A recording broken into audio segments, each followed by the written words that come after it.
আসসালামু আলাইকুম দর্শক, এই মুহূর্তে দেখতে পাচ্ছেন ফিলিস্তিন ইস্যুতে হেফাজত ইসলাম বাংলাদেশ এর ব্যানারে 3টি দল বিক্ষোভ মিছিলে অংশগ্রহণ করেছেন।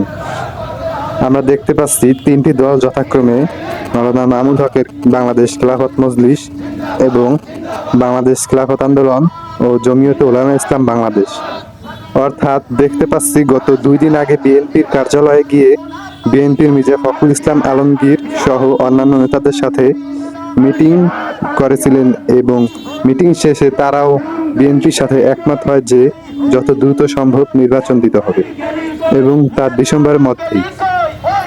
হেফাজতের ব্যানারের পেছনে এছাড়াও অন্যান্য দলের নেতৃবৃন্দ বিএনপির সাথে মিটিংয়ে অংশগ্রহণ করেন। তার মধ্যে এই উল্লেখযোগ্য 3টি দল অন্যতম।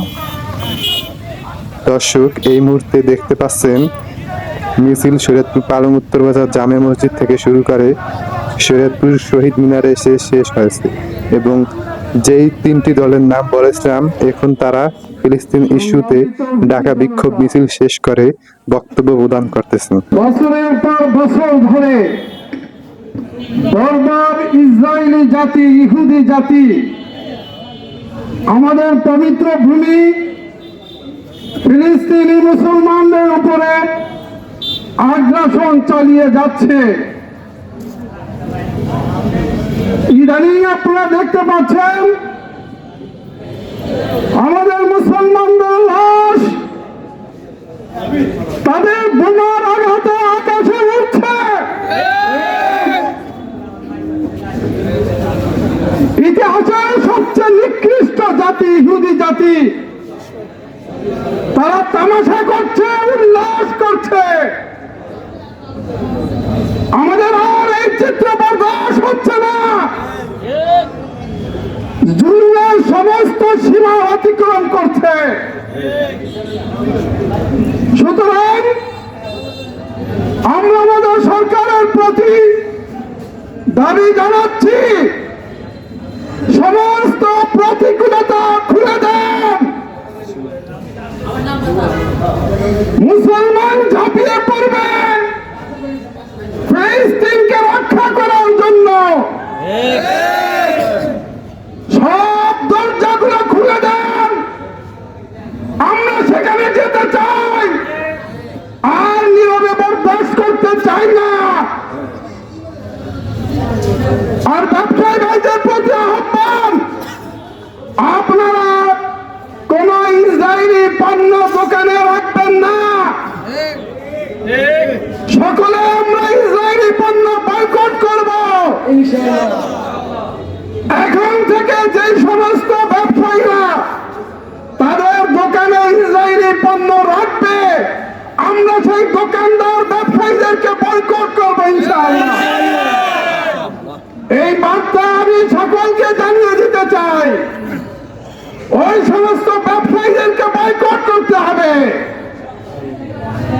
আর বিশ্ব মুসলিমদেরকে জানিয়ে দিতে চাই, আপনারা ঝাঁপিয়ে পড়ুন ফিলিস্তিনের মুসলমানদেরকে রক্ষা করার জন্য।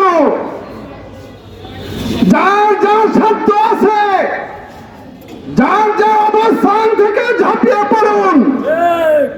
ফিলিস্তিনের জায়গাকে, ফিলিস্তিন ইসরায়েল বাসীদেরকে সর্বদিক থেকে সংকুচিত করে ফেলুন।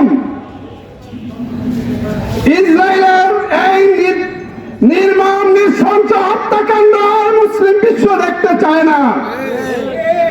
মুসলিম বিশ্ব রাষ্ট্রপ্রধানদেরকে আমি আহ্বান জানাতে চাই, আপনারা কিসের অপেক্ষায় বসে আসুন? আর নয়, যাদের আহ্বান করুন। মুসলমান উন্মুখ হয়ে আছে, উদ্গ্রীব হয়ে আছে ইসরায়েল বাহিনীদেরকে নিঃশ্বাস করে দেওয়ার জন্য। আমরা অপেক্ষা করছি, আপনার শুধু ডাকেন, আমরা আছি, আমরা যাব।